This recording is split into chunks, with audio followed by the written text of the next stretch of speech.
Hello guys, അപ്പോൾ ഇന്ന് നമ്മളുള്ളത് മൈസൂരാണ്. മൈസൂർ നട്ടപ്പാതിരക്ക് നടക്കുന്ന ഒരു കച്ചവടമാണ് ഞാൻ നിങ്ങളെ പരിചയപ്പെടുത്താൻ പോകുന്നത്. മൈസൂർ നമ്മൾ വെറുതെ കറങ്ങാൻ പോയപ്പോൾ നമ്മൾ റൂം എടുത്തത് ലൂസി ഇൻ്റർനാഷണൽ എന്ന ഹോട്ടലിലാണ്. എ സിയിൽ കിടന്ന് ഉറക്ക് കിട്ടാത്തപ്പോൾ നമ്മൾ വെറുതെ പുറത്തേക്ക് ഇറങ്ങിയതാണ്. നോക്കുമ്പോൾ 2 മണിക്ക് ഇതാ ഹോട്ടലിൻ്റെ മുന്നിൽ പൂരം കച്ചവടമാണ്.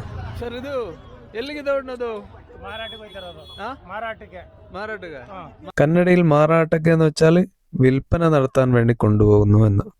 അതായത് ഇത് ഫ്ലവേഴ്സിന്റെ ഹോൾസെയിൽ വ്യാപാരമാണ് ഇവിടെ നടക്കുന്നത്. കർഷകർ കൃഷി ചെയ്ത് വിളവെടുക്കുന്ന പൂവ് മാലയാക്കി കൊണ്ടുവന്ന് ഇവിടെയാണ് ഹോൾസെയിൽ വ്യാപാരം നടത്തുന്നത്. രാത്രി 2 മണി മുതൽ രാവിലെ 9 മണി വരെ റോഡിന് ഇരുവശവും കിലോമീറ്ററുകളോളം ഈ ഒരു വ്യാപാരം നടക്കുന്നുണ്ട്. കർണാടകയിലെ ഈ ഒരു കർഷകർക്ക് കേരളത്തിലെ ഉത്സവമായ ഓണം എന്ന് പറയുമ്പോൾ അവർക്ക് വളരെ സന്തോഷമാണ്. കാരണം അവരുടെ പൂവിന് ഏറ്റവും കൂടുതൽ വില കിട്ടുന്നത് നമ്മുടെ ഓണം ആഘോഷ സമയത്താണ്. അതുപോലെ ഈ ഒരു പൂവ് ഏറ്റവും കൂടുതൽ പോകുന്നത് അമ്പലങ്ങളിലേക്കും അതുപോലെ ദർഗകളിലേക്കുമാണ്. വീടുകളിലെ പൂജ ആവശ്യത്തിനും ഈ ഒരു പൂവിന്റെ വ്യാപാരം നടക്കുന്നുണ്ട്.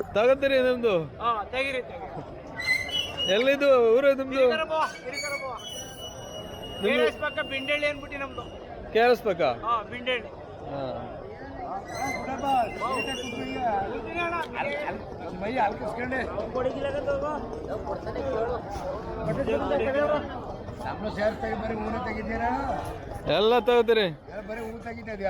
ಎಲ್ಲಪ್ಪ ನಿಮ್ದೆಲ್ಲ ತಗೋತೀರಿ, ಚೆನ್ನಾಗಿ ಬರ್ತದೆ.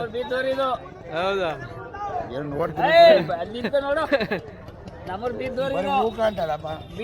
ಈಗ ನಿಮ್ದು ಕಾಣ್ತದೆ.